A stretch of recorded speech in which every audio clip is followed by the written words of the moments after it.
Certainly I can tell you what love is. Hi there. We're looking for T-Bone. Yeah, he just sits right inside. Okay. I'm T-Bone, and we're in Medford, Oregon, down on the Greenway bike path. And you built this place, yeah? Yes, I did. Apparently, I am breaking the law by having this spot here, and they gave me a notice telling me I had 72 hours to leave or I would be arrested. I guess you could say it's the living room, the hangout area. This would be my shop area, workspace, and then my personal storage, tools, so on and so forth. Yeah, anything else you want to show us? Restroom. Oh, restroom. Yes, it is a 3-foot deep hole.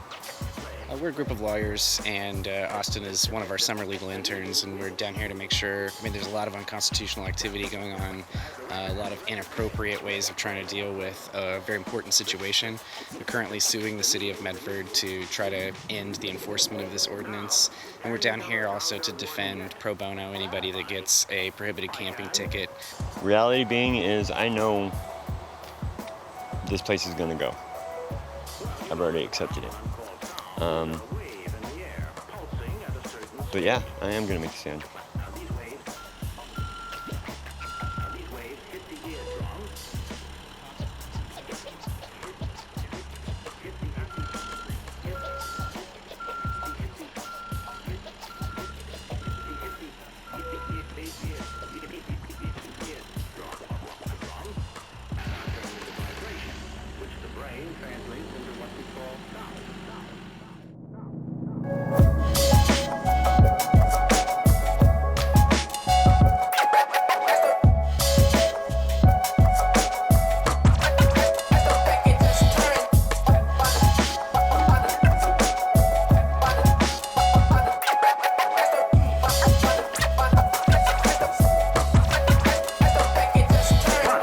A new dimension in sound. This is love. As the record plays, love. Hi there, folks. I'm Keegan Van Hook, and this is Us As We Are. In this episode, we're on the Greenway at a large homeless encampment. There's a whole lot going on in this episode, and I have been up for nearly 48 hours now, staking out this entire situation. So I'm basically going to let the story tell itself. We're going to start by taking you back to yesterday when we first arrived here on the Greenway and found this encampment before everything that you're seeing now began to occur. This story starts at 10:30 in the morning on Wednesday, July 28th at Bear Creek Park in Medford. We met up with Graham, a citizen activist who helped tip us off to what was happening, and he led us through the park to the location of the large homeless community on the Greenway. All right, well, my name's Graham, and I've been doing a lot of outreach on the Greenway here in Medford since last spring when they gave the shelter-in-place order. They said the city of Medford said they would cease doing any sweeps during lockdown. And we were pretty suspicious of that since we know they love to harass the homeless. So it was not long after that we first caught them at like midnight, waking people up in their tents. They did come with services, so the pretext was, they are connecting people with services. And but why would you do that in the middle of the night? Why would you wake someone up in the middle of the night, flashlights in their faces? And the first time they saw us, they were pretty, just disoriented. They didn't know how to react because I think it was really a novelty for local authorities here to be scrutinized by taxpayers with cameras. So I've lived in Medford for 3 years now. I'm originally from the Oregon coast, and I grew up a little bit in Eastern Oregon. And actually the main reason I'm in Medford is because a friend offered me a cheap room to rent, and that's pretty much what I've been doing for the past 10 years, just chasing the affordable housing. And that takes me all over the place. I've lived in lots of different countries for the same reason. I used to work for my computer, my job went obsolete. Affordable housing issues, the housing shortage has been something that really mattered to me when I first got here. The first step for us to build some power for renters in this region was to build some community, because that's what we felt like the main obstacle in Medford is the lack of a sense of community, lack of a sense of identifying with the other people around you, living through the same experiences as you, feeling isolated and alienated from everyone, and really just not seeing Medford as a place where you belong, rather than a place that you're stuck or that you ended up in. A few of us decided we wanted to keep an eye on what the police were doing, how they were interacting with the homeless out here. And that pretty quickly kind of changed. It seemed to have had an effect on their strategy. They stopped doing raids at night, but they passed a law, an ordinance making it illegal to have a tent set up anywhere in the city limits of Medford or to sleep anywhere along the Greenway. After that, some of us had actually asked for a map to show us exactly which parts of the Greenway are considered the Greenway and, where this ordinance would be applicable. We still haven't gotten a map. We haven't gotten, any clear indications about where exactly people are technically allowed to sleep, even unsheltered. There's other ambiguities like hammocks. They've been serving eviction notices by tacking them onto people's tents, whether or not they're home. And then coming back with a bulldozer usually after 72 hours, but there's been some 24-hour notices also. It really seems to be that the authorities rely on the sense that, we are dealing with like a criminal element and that it's about safety. But the thing that always gets left out is the safety of the people who themselves are unhoused.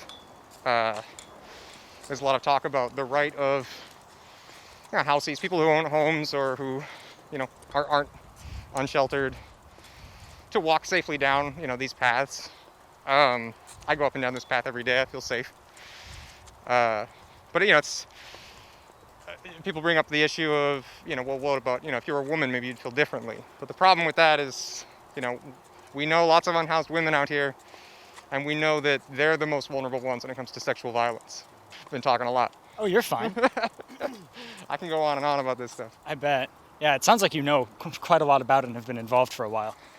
Yeah, I'm out in the, just in my personal life, just for my own, there's a mix between what's personal for me and what's, just part of this advocacy work, because I do ride my bike to work every day. I do ride my bike to the grocery store. I'm banned from a few grocery stores, just like a lot of unhoused people in Medford are. And it's very often, because I'm wearing a backpack. There's certain things like that. I make a point of wearing a bike helmet when I travel, because I get a real sense that if you're riding a bike in Medford, people assume you're riding a bike because you're poor. and if you were to get run over or something, it wouldn't really matter, So I wear the helmet to signal like, hey, maybe I know somebody. Not so much to protect my skull, but I think it's good for that too. Once at the location, we had to wait for a short period while Graham obtained permission for us to enter the camp. While waiting, we observed police making a preliminary stop to offer homeless individuals official city-sanctioned services. Not long after, we gained entry. When we first saw this place, we were all pretty blown away. It's like, oh wow, okay. This guy built a lot in a short amount of time. Wow. Yeah.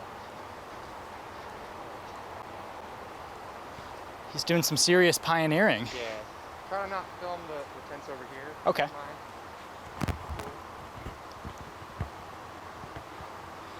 Hi there. Hey, We're looking for T-Bone. yeah, he just sit right inside. Okay. Yeah, one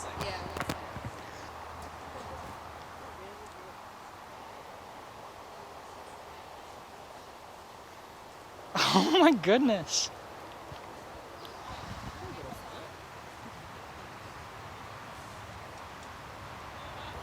Hey there, little dude. Oh.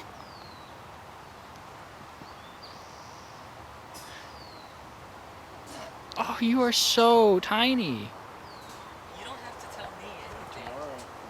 Is it all right if I sit down? Yeah. It's fantastic.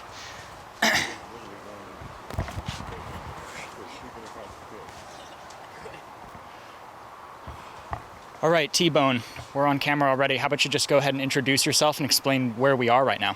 Well, I'm T-Bone, and we're in Medford, Oregon, down on the Greenway bike path. And you built this place, yeah? Yes, I did. So you're facing a situation right now where you have a 72-hour notice. Could you kind of tell the story of how that came to be and just give us some context for kind of what's going on? Apparently, I am breaking the law by having this spot here, and they gave me a notice telling me I had 72 hours to leave or I would be arrested. Yeah, that's pretty much basic gist of it. Pack your stuff and leave or you're going to jail. And what is your plan in terms of responding to that? I don't really make plans, to be completely honest. I'm not in favor of any of it. I'm staying. Period. I'm staying. They want to say that I'm breaking the law, but yet every time they sweep someplace, they're breaking the law as well. What do you expect to happen? Or have you ever been through a police sweep before? Do you have any idea of kind of what's coming to you? I have no idea. And going off of what I've seen and heard from other sweeps that they've done, and they've never been really pleasant, that's for sure. And how long have you actually been here at this spot? Just a little over a year.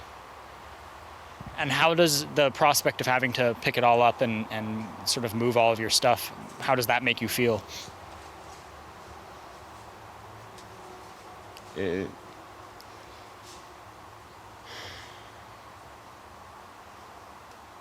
It's very heartbreaking.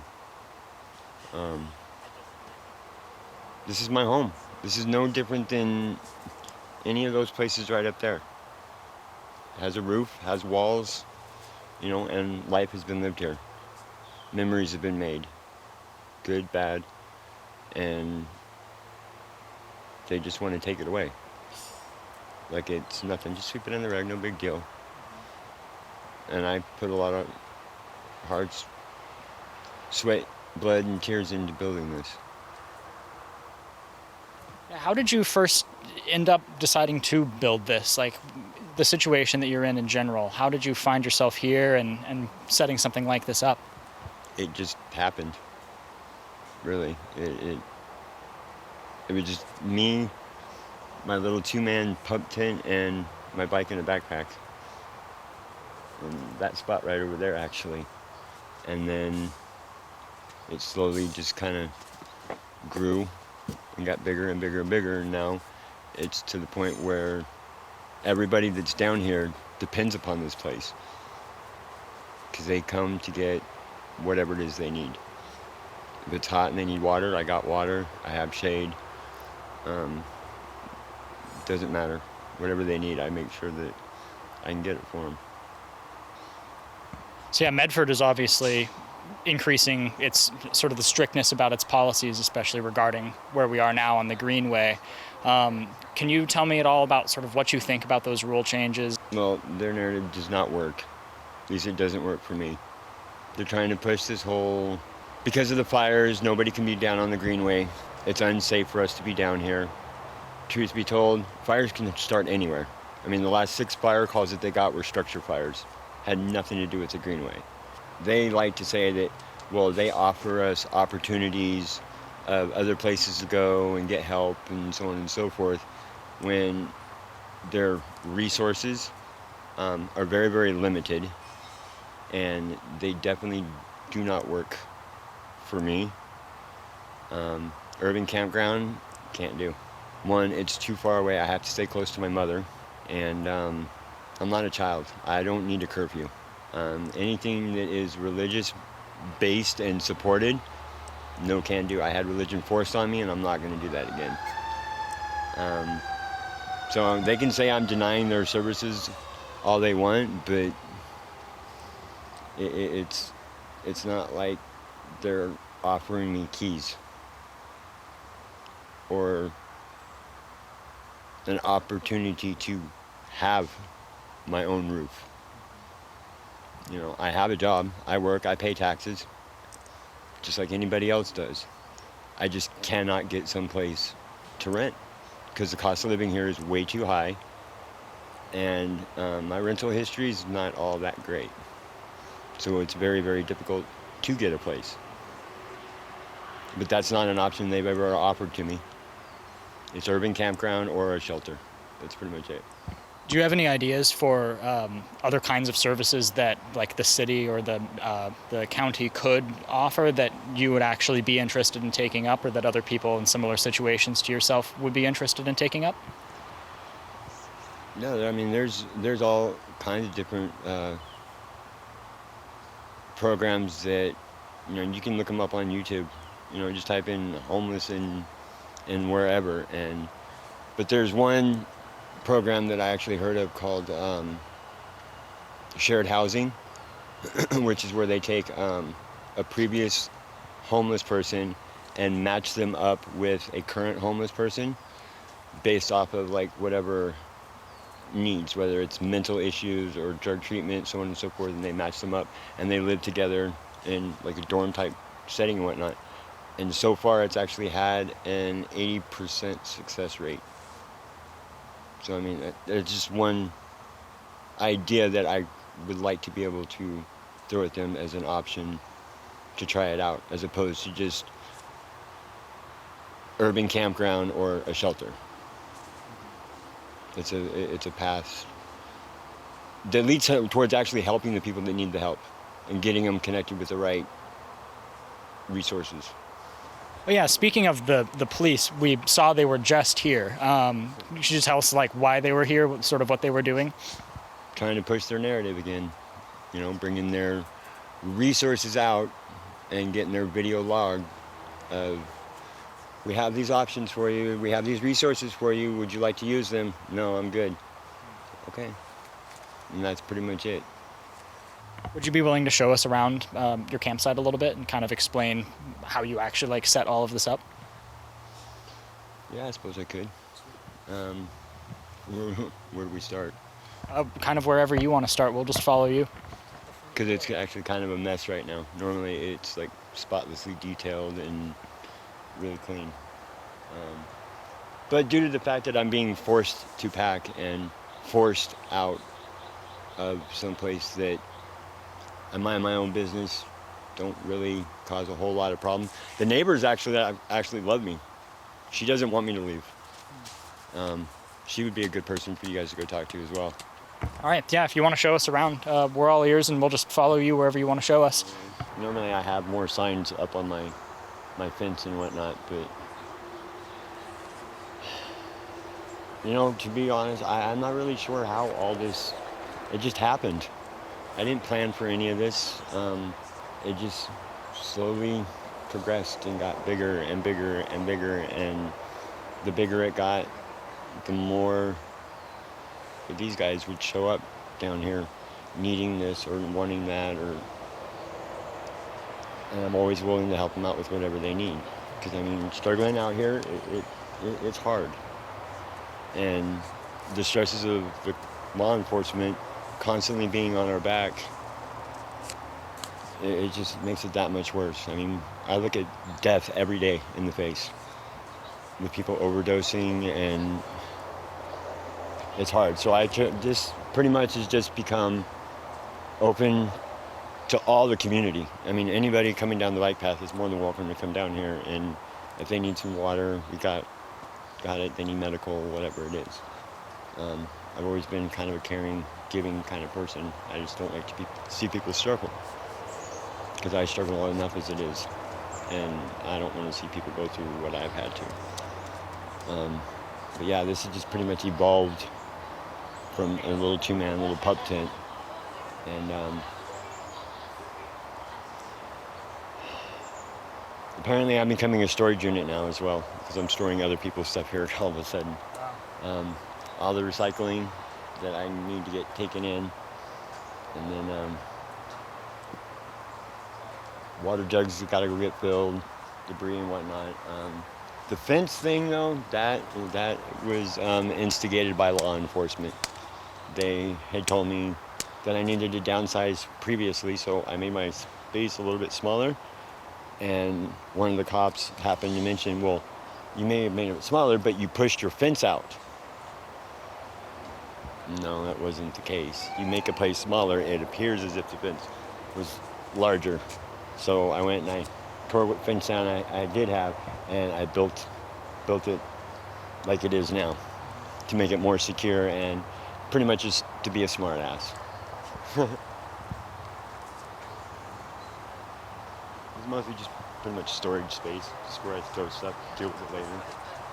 And then all this over here is just like my storage, just where I throw a lot of extra blankets, extra tents,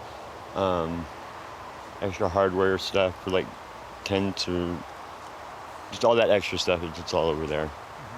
And then I guess you could say it's the living room, the hangout area. Yeah, this is like the spot that everyone likes to come and hang out and chit chat, converse, whatever. Where we came right in, sat down. Yeah, this is a trouble or a drama-free zone. If you have any issues or drama, you can take it out there. I don't need that crap here. So I guess we'll meet to the back. We go along. My bike storage. Oh, wow. With all my... And yes, I paid for each and every one of those. I have not stolen. Can I ask, like, why so many bikes?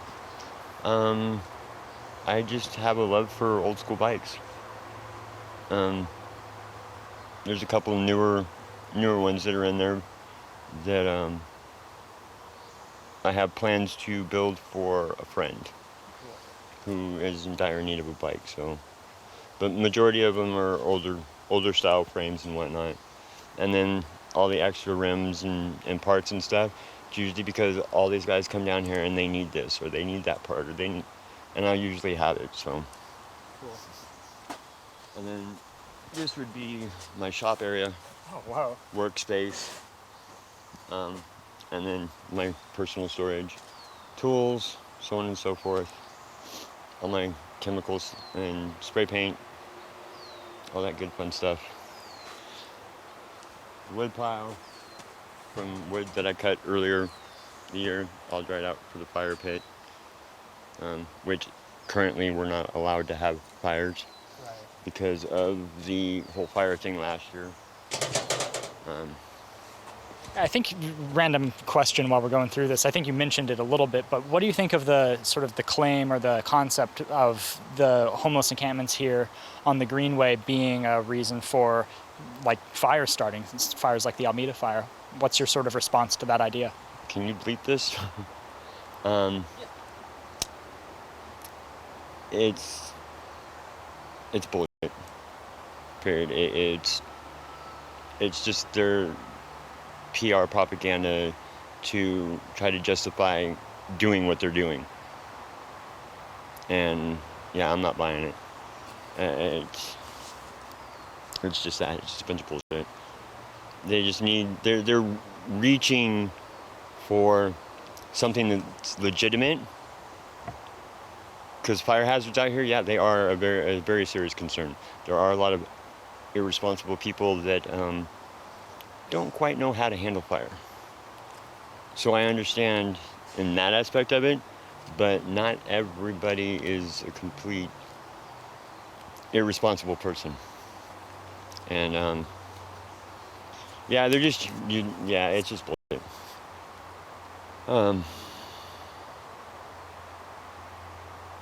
Yeah, I'm not a big fan of it. But, what can I do? Just be a voice. That's pretty much it. Yeah, anything else you want to show us? Restroom. Oh, restroom. Yes, it is a 3 built. foot deep hole. And it's almost full. So it's perfect timing that they give me my 72-hour notice because I got to finish filling in the hole anyway. Yeah. And then that's the shower space right next to it.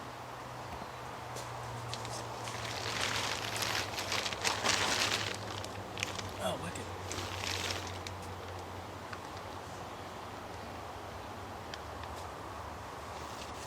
And it's nice, especially during the summertime, because you put the water in the bag, hang it up in the tree, and let the sun warm it.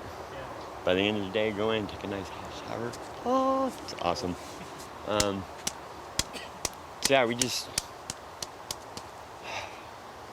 make the best of what we got and try to make it as close to a home as I possibly can. I mean, just because I'm homeless doesn't mean I have to be uncomfortable, right? So, and I'm very much all about being comfortable. So much that no matter what, I always make sure I have all my pillows and my blankets because my bed space has to be comfortable.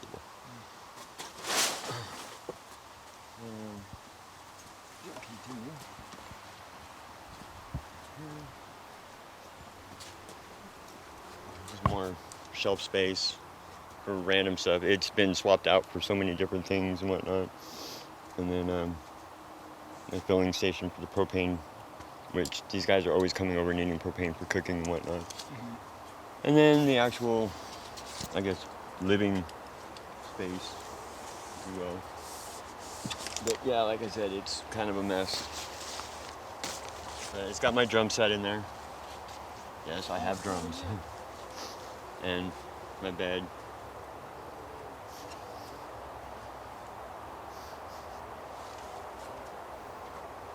So, I mean, like I said, I just try to make it as close to a home as I possibly can, just to stay as comfortable as I can. Mm-hmm. For the first 6 months, cops didn't even know I was here. Oh, wow. And they were doing sweeps on the other side, spotlighting over here. Couldn't see my spot. We're just driving up and down the bike path here 6-7 times a day. Go right on by, never even knew I was here. Wow. And then all of a sudden, as soon as they put 2 and 2 together and figured out that I was here because of everyone else camping down here, yeah, it's been trouble ever since. And they just back out to the living area. It's not that big of a spot, but it's theirs. I mean, these guys get to utilize all this hard work more than I do. And I just realized that the other day. I was like, I do all this every day, all day. I'm just doing nothing but working, building this, building that, fixing that. I never really get to sit back and enjoy all this myself. So I guess I'm gonna have to take a day and do that. I don't know if it's gonna be today, but I gotta take a day to do that. Well, so I guess tomorrow the police are going to show up here. You plan to make a stand, but assuming worst case you don't get to stay at this spot, do you have any concept of what you might do after that? Do you think you would build another similar place like this, or would you have sort of a different approach to your next living situation? Reality being is I know this place is gonna go. I've already accepted it. But yeah, I am gonna make a stand. I'm not leaving. And I'm gonna fight for what I got here. Not because of the hard work I put into it, but because of what it means to all of those guys. And yeah, it's worth fighting for. Yeah, it's worth going to jail for. Spend one evening down here and watch these guys interact with each other. I mean, on a regular basis, there could be 2 people always arguing, always fighting, constantly.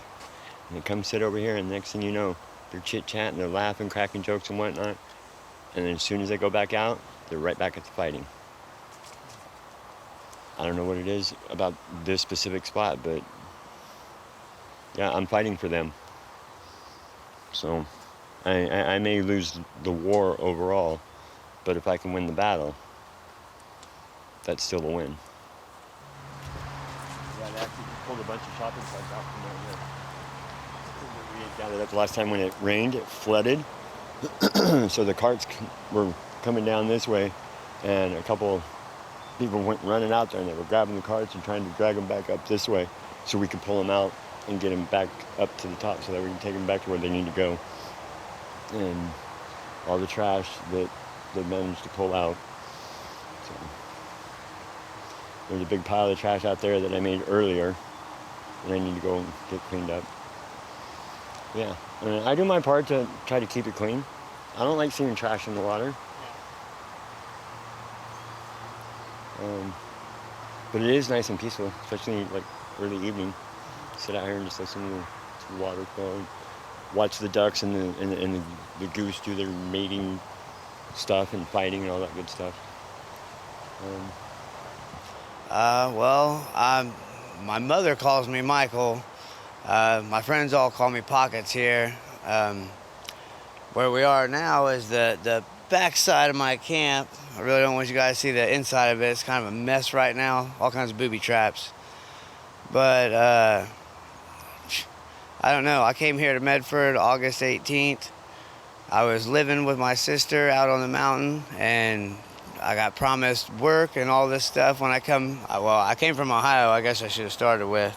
Moved from Ohio, come here to Medford, and then the work didn't pull through, and I kind of got lost in town, and my sister didn't want to come pick me up, so here I am. Now I live in Medford, and I don't know. I've been camped here in this spot for about 10 months now, and we try to be respectful and be cool with all the public, I guess, the society that I try to stay away from, and it's kind of difficult. I had to do a one-man protest yesterday because someone wouldn't let me on the property of the hotel, and I was trying to meet somebody for a job. So it turned into me making about 14 signs and then a little shade shack, and apparently if you build a shack on the sidewalk, it makes business owners really mad. So I don't know. I kind of took a little bit of pleasure in that, I'm not going to lie.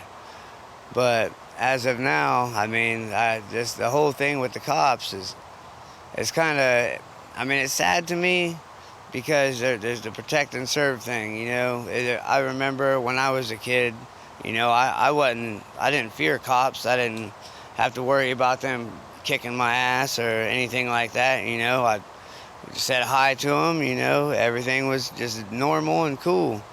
Nowadays, it's like, I don't know if the chip on everyone's shoulder is getting bigger, but there's just one particular cop in this town. He only really talked to me 3 times, but every time the guy talks to me, he just belittles me, cusses at me, like I'm the scum of the earth, because I would rather live out here in the woods than, deal with all the people in town. I don't know. It's kind of hard to explain, and my nerves are shot right now, so if I'm talking crazy, I apologize. Sounds fine to me. Yeah, does the 72-hour notice that T-Bone received over at his location, does that extend to you? Are you in a bad situation tomorrow? No. Strangely enough, the way they told us when they started coming back here with their harassment was, we're the first to go, we're where everyone's out. But then they started a line and they stopped right at me, which to me seems odd because they have such a big freaking chip on their shoulder for me that, they didn't give me my notice. And I don't know if they got some kind of weird plan or try to come back here and, just harass us more. But I don't know. I'm just going to clean up and, move myself. I'm going to survive regardless. I just feel bad for the people that aren't as equipped for this type of life as I am. Yeah, so you are planning on actually leaving tomorrow? Well, I'm not going to leave until I'm told that it's my turn to leave. I'm going to stand my ground as long as I can. I think it's only right to do that. And, I gotta support my friends. I can't just bail out, We've been here this long and we haven't hurt nobody, I guarantee you I've picked up a ton of trash in the 10 months or so, almost a year I've been in Medford. I guarantee you I've picked up loads of trash, and people don't even notice it most of the time. And that don't bother me. I mean, it's for the right reasons. Yeah, what does T-Bone's camp mean to you? He was talking about how it's sort of become a living room for this area of the Greenway. What's your relationship been with it? I mean, see, me and T-Bone, he's not going to say he's my friend. We're neighbors, but, he's more like a confidant. You come and sit down and you just talk to him. I mean, he's really the only person I got to go to. Whenever I have a problem, he's the only one. I mean, there's a couple other, people, but, anybody that's readily available when I'm having a problem, it's going to be him. And it's, it's sad that it's not going to be like that no more, I don't know. I feel bad about the whole situation. It just makes me angry, and I try to stay calm. I had PTSD, and people just unbelievable. That's what it is. It's unbelievable to me. I mean, the people in this town that I've noticed so far, especially with the people that work for the city or work for the police department, it's like if you have not been in this town your whole entire life, then you're pretty much garbage. This is actually the only place I've ever been told, and I'm a 37-year-old American citizen, Caucasian if you'd like to say, I was told to go back where I come from by two different people. One was a city worker and the other one was a cop. And both times my jaw hit the floor like, did I really just hear what that guy just said to me? To go back to where I come from? Because I thought this was America, where we're living free and I can be in any of the 50 states I would like to be in. But apparently Medford is not the one. They don't want people here. What about how society is set up right now, do you think could be changed, or that you would advocate to change, to make people like you who are in your situation have an easier life, I guess? See, that one's that was a tricky one right there. I mean, for the most part, you'd have to change people's views altogether, and one person can ruin it for everybody rule. It applies all the time, everywhere. And one guy kicks over a trash can, then I come by and I want to collect recycling out of the can. They're gonna look at me just the same, like, oh, that guy's gonna spread our trash around and be a jerk, when I try not to even do it when, business hours. I come late at night, do the trash cans, make sure if there's trash on the ground, I pick it up for them. Some people flip the trash cans, I tip them back up. It's just, it's a cycle that the only way you can really change it is just to change people. And I thought about it a lot, when they come up with their livability sector of the police department, which in all reality is get rid of homeless people. They're making this community look bad department of the police department. And, that's sad. I think there should be more of a rapport between the cops and the homeless, and then you'd have a better relationship. Of course, if you have communication, you have a better relationship anyway. And, not saying that we need to go and just bow to their will, but, maybe have a compromise. If he's having a problem on this side of the neighborhood because this is going on, maybe I can talk to the people and be like, hey, man, calm the hell down. These guys are going to kick us out if we keep doing this. And, it'd be a little bit easier than coming through, guns blazing, gung-ho. Hey, you guys are all worthless trash, leave. When there's guys like me that are I'm just trying to live, I had a bad past, bad childhood, all that good jazz, whatever you want to say. And I came to Medford to get away from all that. And so far, it's been nothing but great to me, except for this. Except for this one part of Medford that just really doesn't like me at all. And it's crazy. So my last major question, when the police come through and they give their notices, they often are also offering services of various kinds. What do you think of those services? What about those services? Well, see, for me, a lot of the services are, I wouldn't be able to fulfill them just because of my mental health and, other personal various reasons, but I don't think they're not tailored enough towards, individualized help. So far they've come to me. I'm an addict, and I would like to one day be able to remain clean and sober. It's just not going to be today. And the ladies that come by today to speak, they have a Suboxone treatment, which I've done before, and I'm game for trying again to see if I can get my better foot forward. But the rest of them, they got like their tent city, that I've seen it one time since I've been here, and I was just driving by it. There's no way. I mean, that's worse than living in an apartment complex. That's the urban campground? Yeah, I believe that's what it was, because it was just a fenced-in area with tents all, in a row, kind of like sardines. And, that's another reason why I'm out here, is because I need to be away from people. Sometimes I just can't even look at a person without going crazy. And, this is what, you come out here and you listen to the river and you can just relax. It's better than any antidepressant or any anti-anxiety pill I've had ever. But, I think that the only thing that could make them either feasible and helpful is, to tailor make them to each person, because everybody's different, I can't be in big groups of people and doing programs where people, have the authority and want to overdo their authority lots of times, because that it causes me to have bad reactions, and I don't like it. It just happens. So I can't do the urban campground. I can't do an inpatient program. And, other than that, then they give me counseling. So that's still, of course, I'm getting help with my mental state, but it's not going to help me, get a job. Like I said, I had to do the one-man protest. I was trying to meet some people to it would be my first job here in Medford, and they wouldn't even let me on the property of the hotel because I have dreadlocks and tattoos. Like, I sat down for 2 seconds on their bench to wait for the people to show up, and I was ran off by the manager and by the security guard. And, it was just sad. It made me want to, more than be angry, it made me want to cry.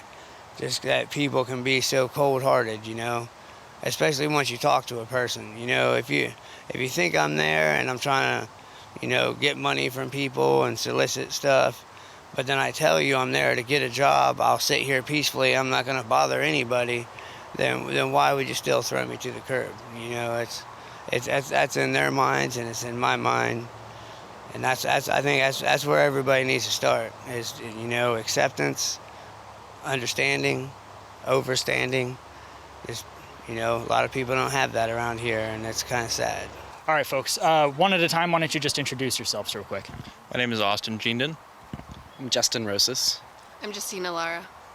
Fantastic. And what brings you all down here to the T-Bone's encampment? So we're here to support T-Bone, and we're here to help him.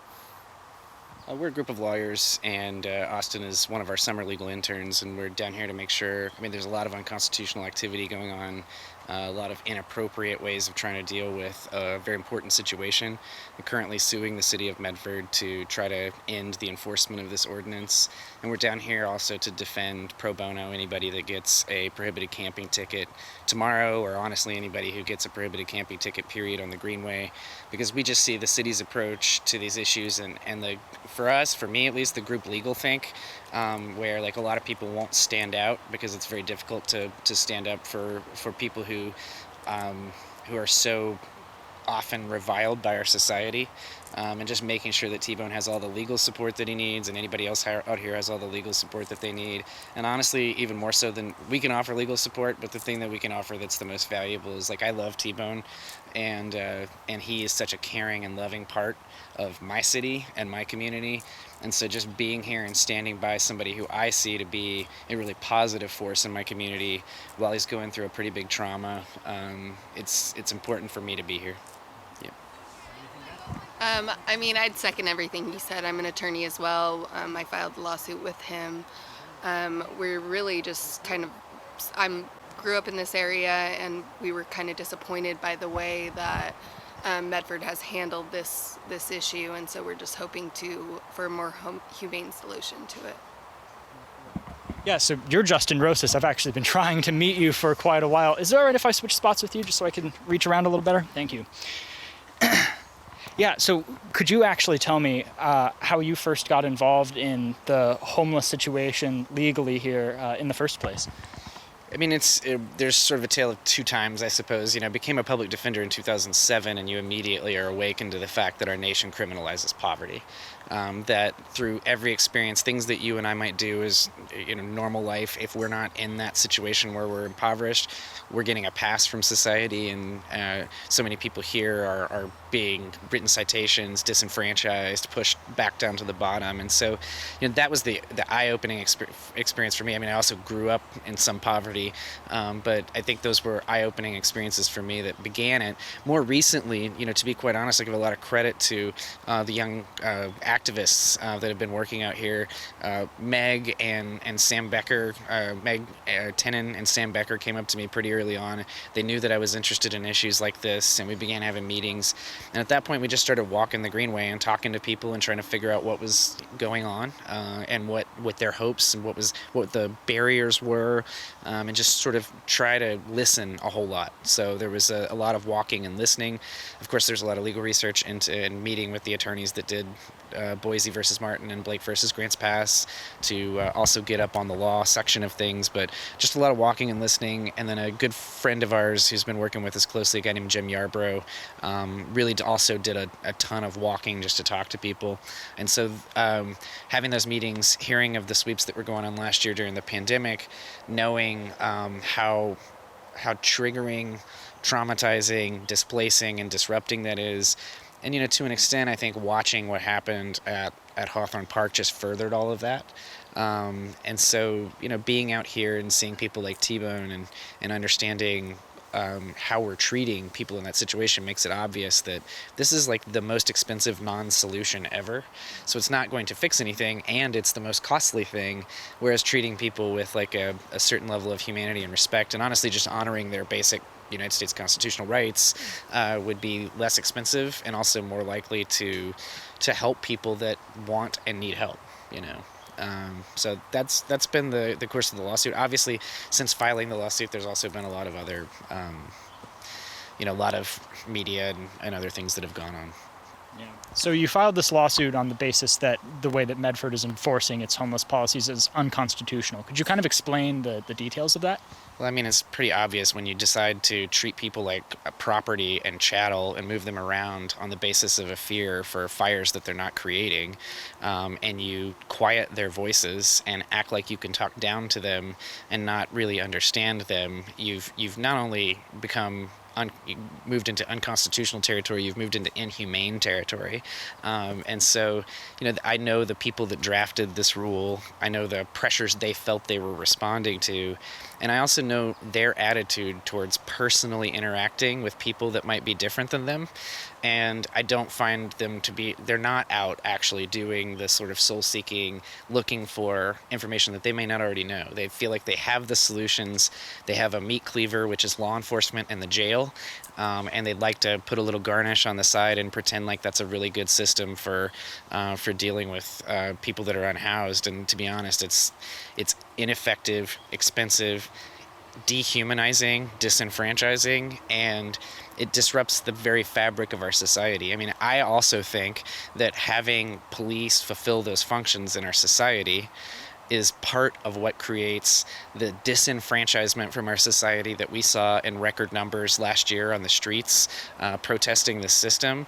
And it disenfranchises, like, honestly, every person that's out here, activist, attorney, unhoused, every person out here is feeling like our society is crumbling because of this type of enforcement. So everybody trying to come together and stand around T-Bone is the goal, because that's how we change hearts and minds. That's how we change the statute, and hopefully that's how we change our society. So rather than being suspicious of other people, we become somewhat inquisitive and maybe caring and just empathetic towards other people.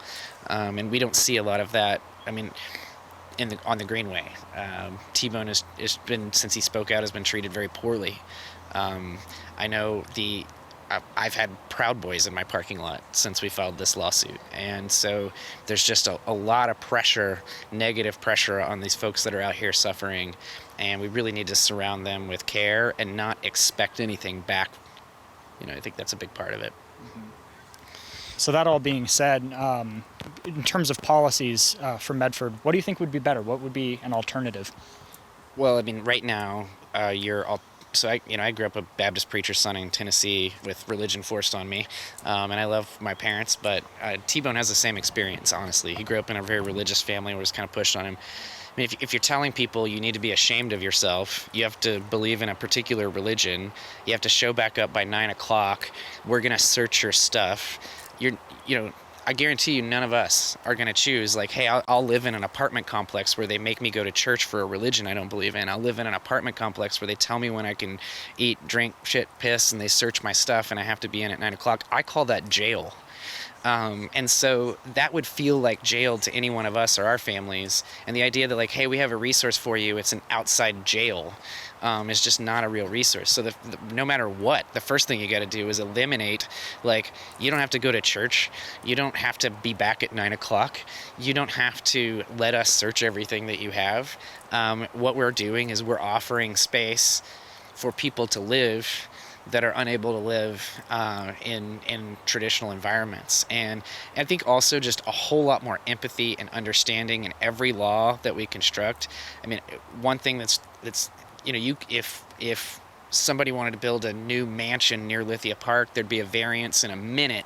And if we needed to be able to use some of the vacant buildings and spaces in our cities for actually doing something humanistic, that would take years and years and years and a lot of community resistance. And I think valuing the building of mansions over the care for normal people is part of the reason why our housing market now sucks for everyone, and part of the reason why our housing market sucks for any normal worker and employee in this country is because we have consistently valued building mansions and making variances for people of wealth and businesses to build big places, and we have consistently made it incredibly difficult to build low-income housing, shelters, and so I mean it's what we've prioritized as a society and as a community for far too long, and we've really got to hit at the foundation of that and start to change it, or else everybody's going below the line. Everybody's going to be living in poverty except for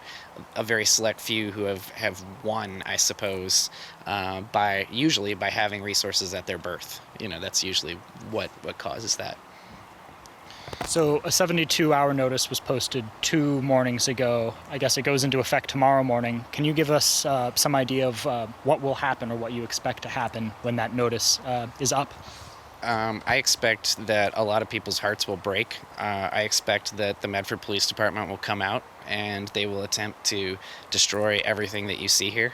I expect them to be quick and dismissive of anyone who stands with T-Bone. And I expect them to try to pretend as if they are not being quick and dismissive with people in T-Bone's situation.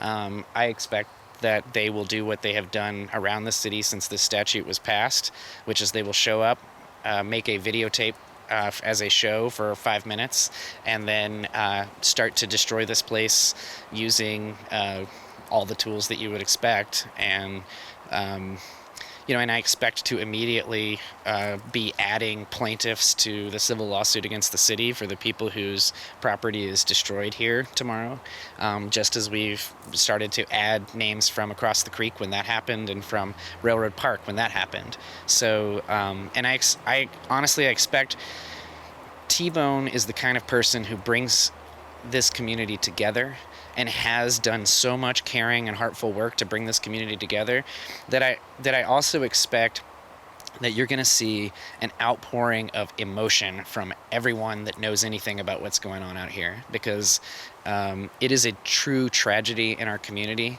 that this man is not being celebrated, and that instead we are out here trying to chase him away. It's really ridiculous.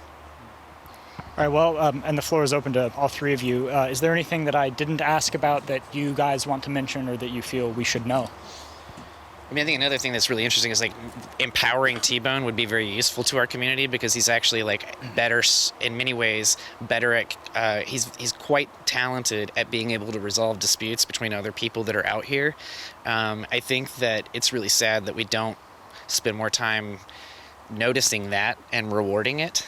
And so, I mean, there's so many little externalities within this that are so hard to communicate right now. But the reality is like, there's nobody better to have in this place than T-Bone. Like putting another livability team, or even to be honest, like Cahoots, which I'm in favor of, but like putting them out here is not as effective for dealing with some of the conflicts and things that arise for people who are unhoused as having caring, empathetic, talented people who've also struggled like T-Bone being in those places. And so that's something I think that the city totally negates when they treat leaders and people who are outspoken this way. And I think that it's really important to recognize T-Bone as a leader and to recognize him as somebody who is standing tall for other people and to notice the good that he does for this community. I mean, I have been up here and helped him do like pick up trash, sweep, rake, go talk to other people who were having a breakdown. I've seen him do so much work that I'm proud to have watched him do. And that's just who his heart is all day. So, I mean, I think there's so many sad things about this. The situation in itself is a tragedy and it's unconstitutional. But another thing that's particularly sad about it in this environment is that you're taking a natural leader, a creative, empathetic, wonderful person, and torturing him. And it's the idea like what they're going to put him in jail for a day and he'll be out by 3 o'clock and they'll tear this place down and our community will be better and we'll have less fire. It's absurd to me. I'm Carmen Kruschke, and I live in Medford, Oregon. We've been doing a story today about the homeless encampment that's not very far from you down on the Greenway. Yeah. How do you feel about that, sort of being in close proximity to you, and what is your opinion of what the police have, decided that they're going to do tomorrow morning? Well, number one, I didn't know they were coming tomorrow morning, which makes me very sad. And I think they're great neighbors. They've been fabulous. I've gone down and talked to them, talked to T-Bone, and I've had no problem with them whatsoever. I've lived here for 10 years. They have been just great neighbors. I've had no problem with them at all. So I think it's sad what the MPD is doing. And what's even sadder is now Rogue Retreat is completely shut down. They have closed off because of COVID, and so they will have nowhere to go. And all they're going to be able to do is lose their tents, lose all their belongings, except what they can actually physically carry, and be sent to live in their sleeping bags downtown. What a great idea. So as like a resident of Medford, do you have any alternative ideas for how the police or the city could handle the homeless crisis? I think that being more compassionate would be a great idea. Actually, being a livability team instead of being a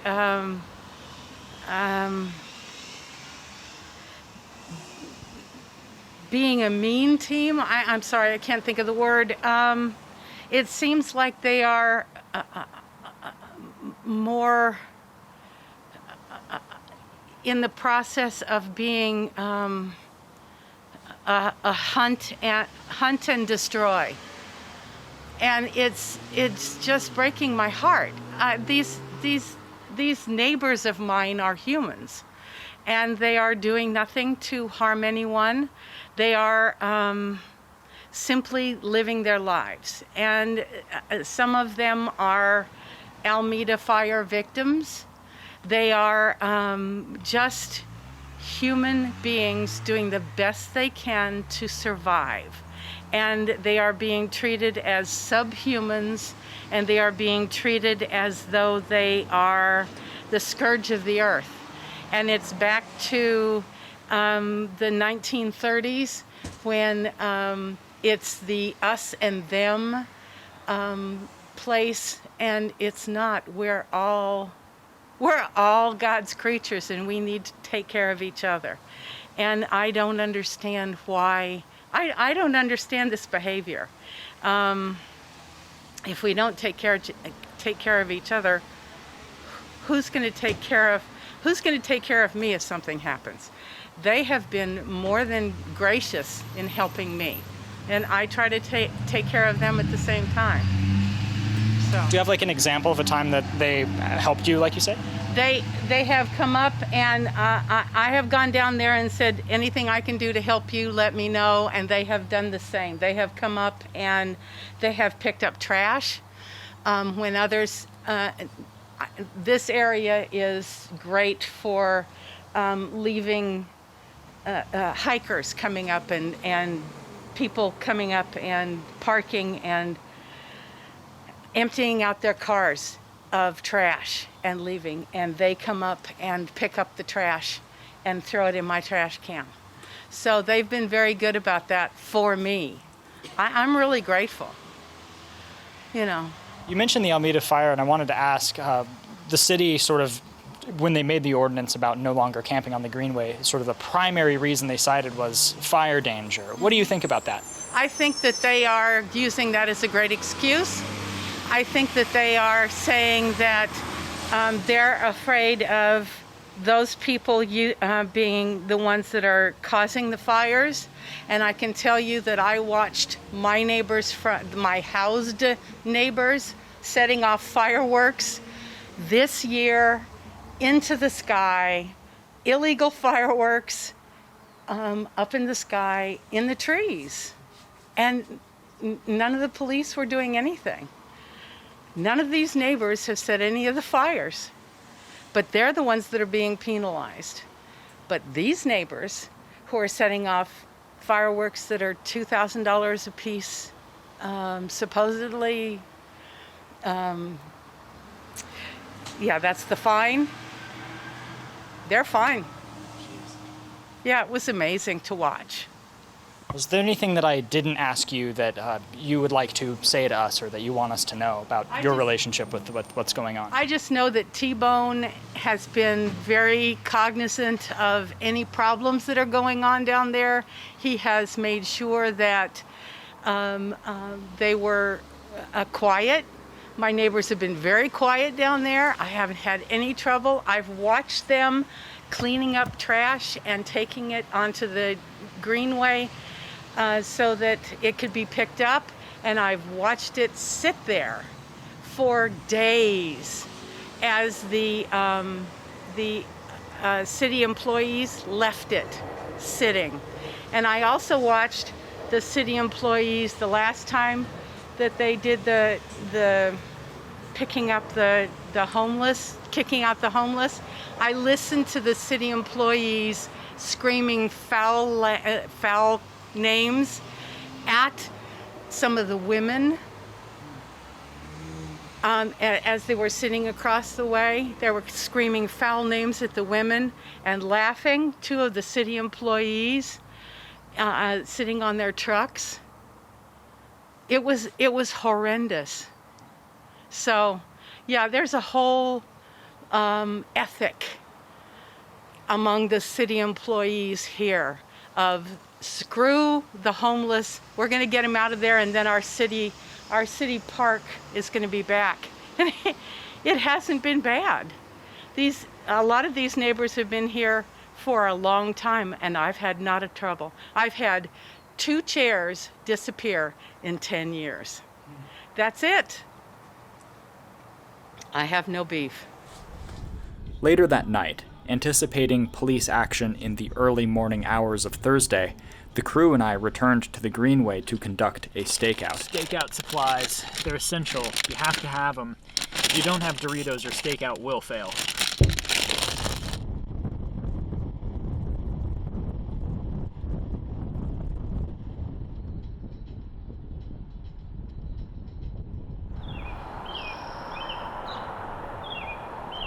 The time is 5:25. Nothing happened under the dark of night, but as the sun began to rise, the police and cleanup crews began to arrive.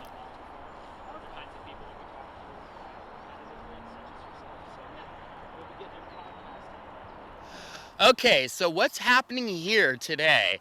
Y'all have done like some kind of thing about the whole April 1st, April 2nd voting on the prohibited camping and how it's now a criminal action and you can go to jail over it? Yeah, that was our last video on the subject, I believe. Okay, so since then they gave us a 1 month like, hey, we're not doing any sweeps, anything like that.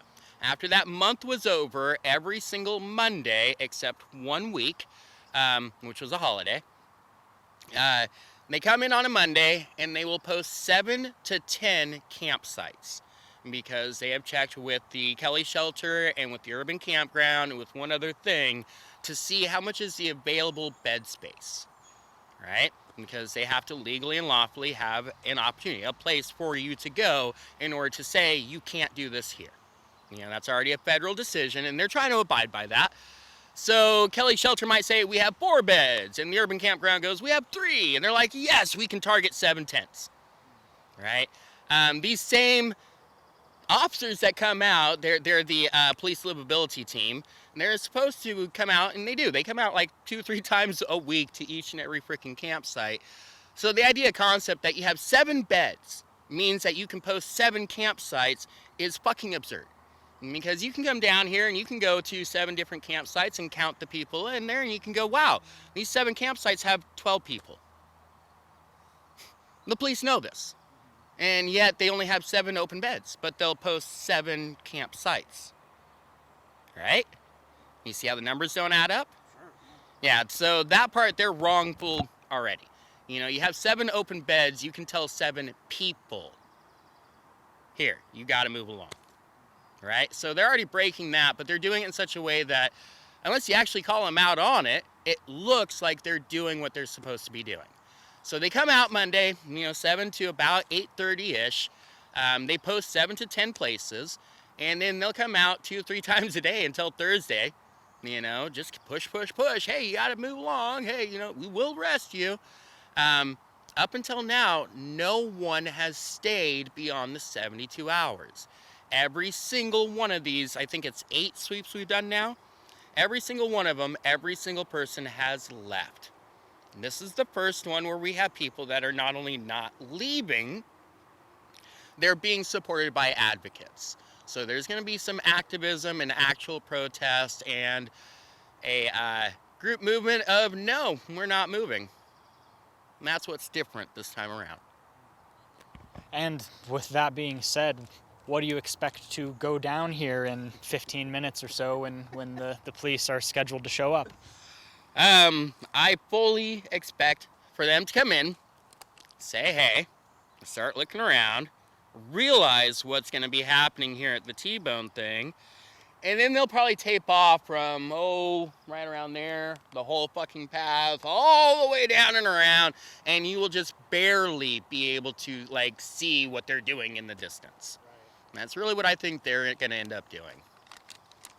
As always, looking for my rights at gmail.com for any person that wants to get a hold of me. This is the problem. You're not fucking listening. Yeah, you're not listening.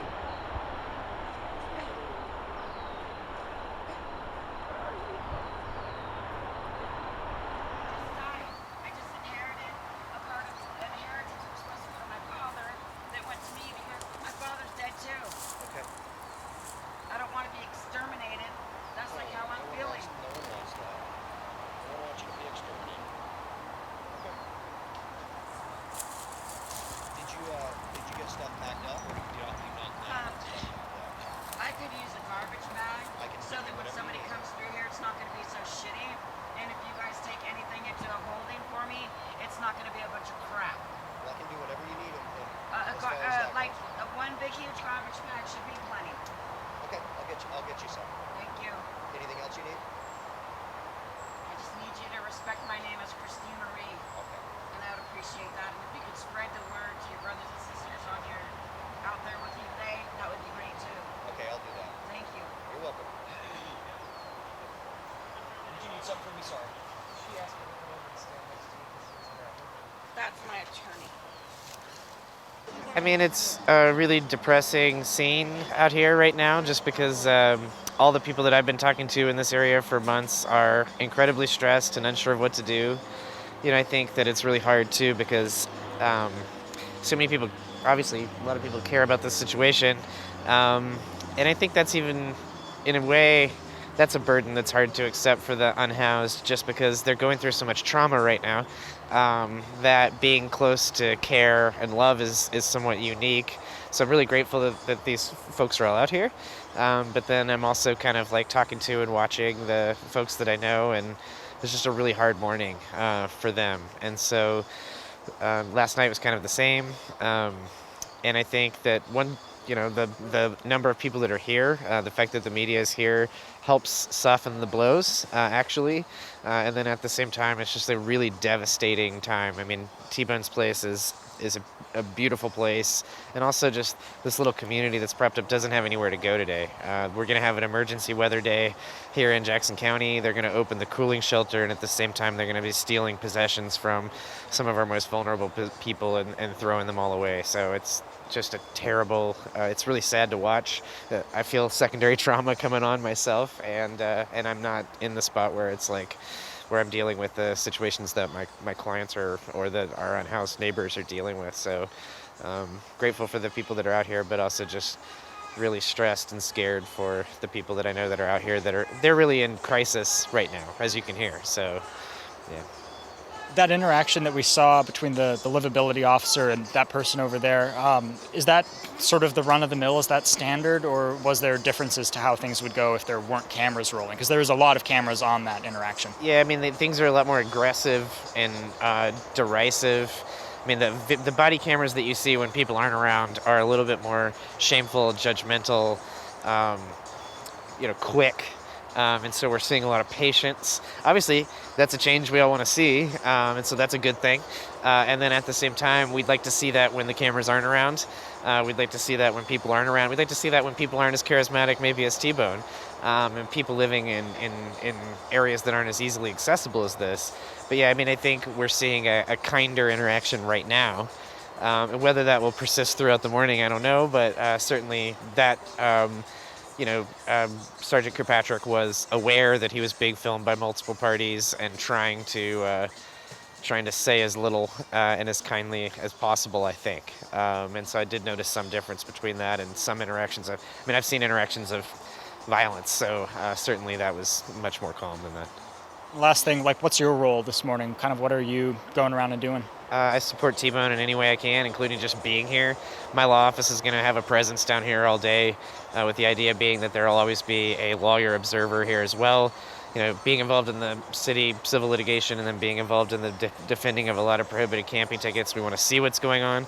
The other thing is that Sergeant Kirkpatrick knows who I am. It's like, hey, Mr. Rosas. And so to any extent that I can use my professional licensure or credibility to try to soften the blow today by doing the same thing in some ways that you guys are doing by documenting it, I'm trying to do. And so just being present. I'm going to also help a few people with some possessions in case that they're arrested, and then trying to keep a log of who gets arrested so that we can go post bail for folks and make sure that they're represented. Yeah. Anything else you want to add while we're here? Thanks for being out here. Yeah. Thank you, Justin. Yep. Hey, fellas. I think I already probably know your answer, but I wouldn't be doing my job if I didn't ask. Can either of you talk to us on camera? Kind of tell us? I apologize, but... Yep, I figured. I know you're doing your job, though. Yeah, I had to ask. Thanks anyway.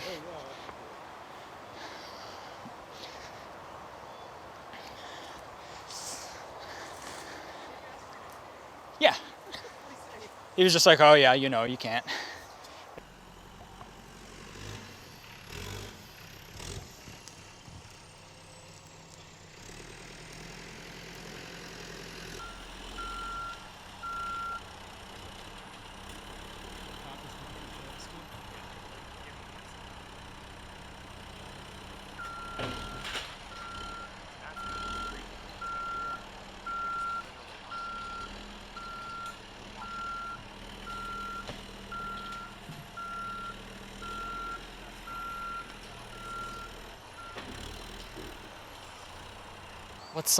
What's going through your mind? Oh. It's a flood of thoughts and emotions at the moment.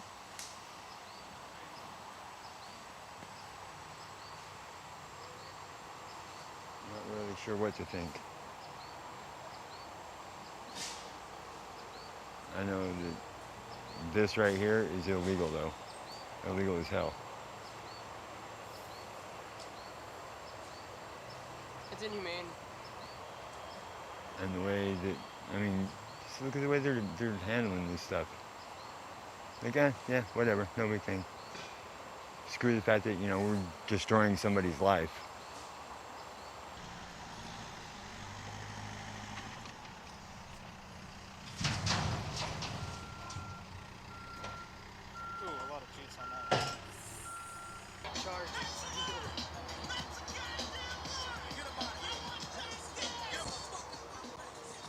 What's going through your mind right now?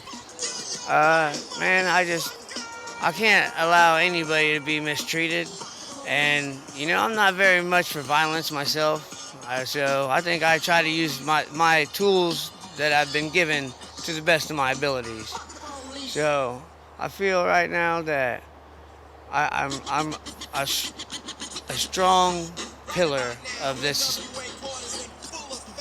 I don't even know, the group, I'm gonna call us the family. I'm the pillar of the family, making sure these guys know that we got balls and we're not just gonna let them push us around. That's what I would say. I'm waiting on tear gas canisters come flying or something. Do you expect this to get bad? I mean, I don't expect them to go too crazy because, you know, I've talked to them before. They know we're not bad people, but we're not going to be pushed around. I mean, that's bullshit. I ain't letting nobody push me around, so I'm not going to start now. What do you think of all the people who showed up today for this? And it's amazing, actually, you know, considering the things I've seen and the people I've met, you know, just having one person that would stand beside us is freaking awesome. Well, anything else you want to add while we're here? Manifest destiny. But I guess that's close enough. And I don't know. I appreciate all you guys for coming here. That way people will be able to see it and they'll know what's going on, and right from the horse's mouth, you know. We're just trying to live. We're trying to not deal with society as it is, and you know, if we can't do that, then you know why? Where's the freedom at? Where's everything that they wrote down 200 years ago for us? You know, our undeniable rights. You know, that's all I got. So for the first like 5 or 6 sweeps, they were not bagging, tagging, nor storing any person's stuff, even though there is a state law about the abandoned campsite and campsite removal, and that's one of the 4 things that's required. And that's been a law for years. Now, Trip behind you. This whole bagging and IDing and giving out the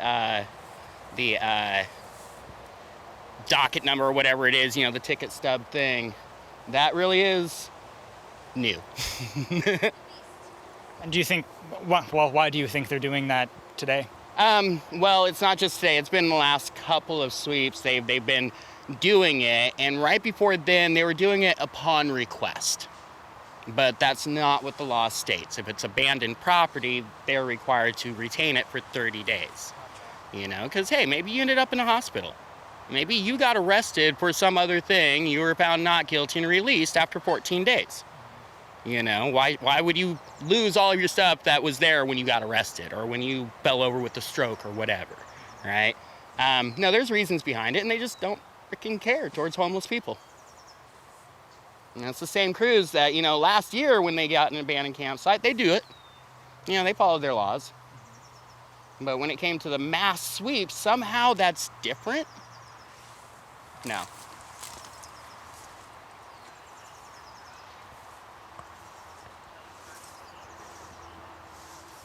Yeah, it was kind of interesting. The very first sweep, there was a camp with about 5-6 guys that were all together in you know, 3 different tents, but it was all like joined together, right?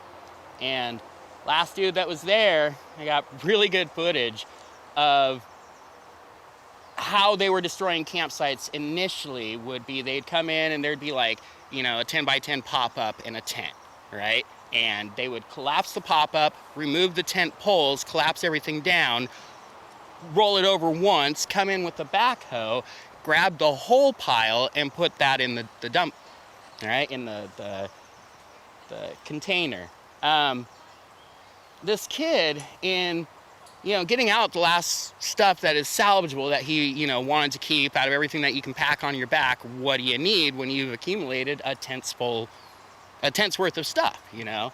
And so he's getting shit out the last minute. They're collapsing things around him, and he sees one cop pull out a propane tank and toss it off to the side.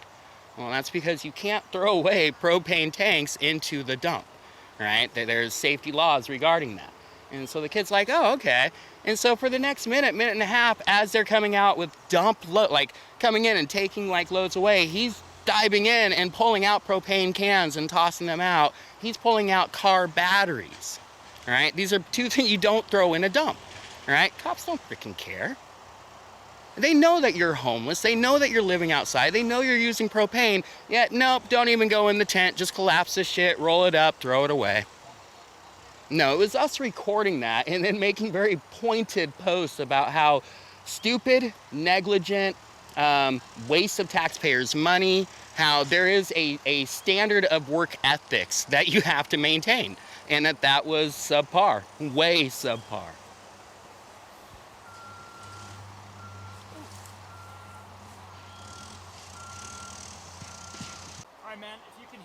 If you can hear me, all right, wicked. I think we can hear you. Do you want to introduce yourself in whatever way you want to introduce yourself and explain what you're doing up there?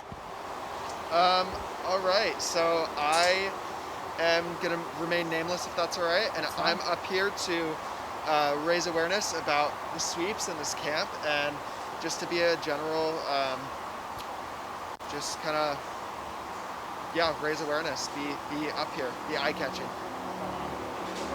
So, like, what's the plan? Do you expect? I mean, do you think the police are going to try and cut you down? Like, what do you think is going to happen? I don't know if they're going to try and cut me down. I'm not going to rule that out as a possibility, but I feel secure up here, and I'm just going to stay up here as long as I can, and just safety is my number one goal. But try and just stay up here and remain here as long as I can. What's going through your mind right now? I'm just angry that they're coming and taking this place down. This is such a wonderful community resource. A lot of the services that the city and the police offer really aren't adequate for many people, especially because they're so entangled with the cops. And this place really acts as a community hub, and people, if they need something down here, they come here and they can get it, and they feel safe here. So the fact that the cops are coming and tearing this place down, it's going to screw over a lot of people. So we're trying to be here and raise awareness and do our best to slow them down or stop them.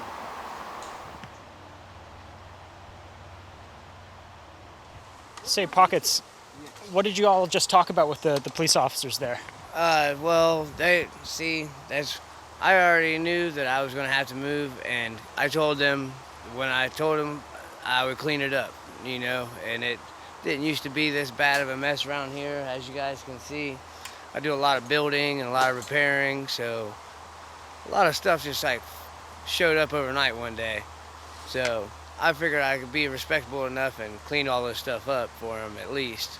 And, you know, they didn't yell at me like the other guy did, so I was kind of impressed by that.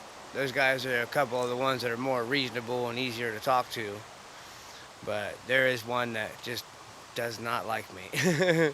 Like, I think his blood boils even when I come close to him, and I don't know why. I was thinking that, you know, if your response to people is anger, the majority of the time you see them, I don't think you should really be a cop. I don't think that's not the job for you. You should probably be a kickboxer or something, you know, something that involves your aggression. But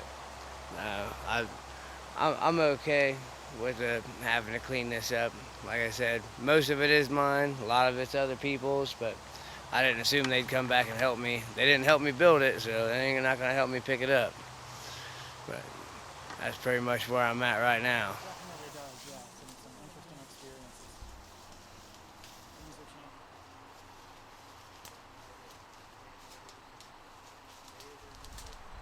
Wow.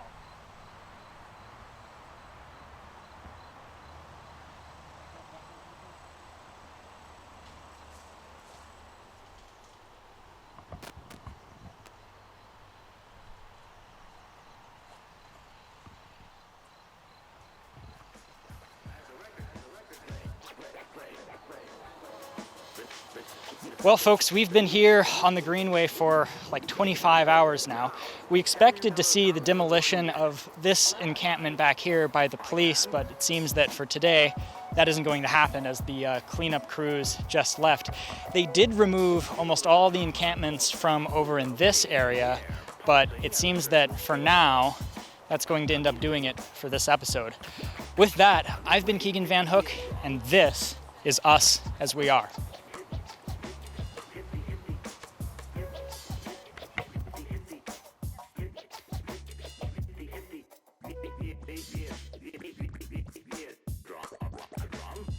And are turned into vibrations, which the brain translates into what we call sound.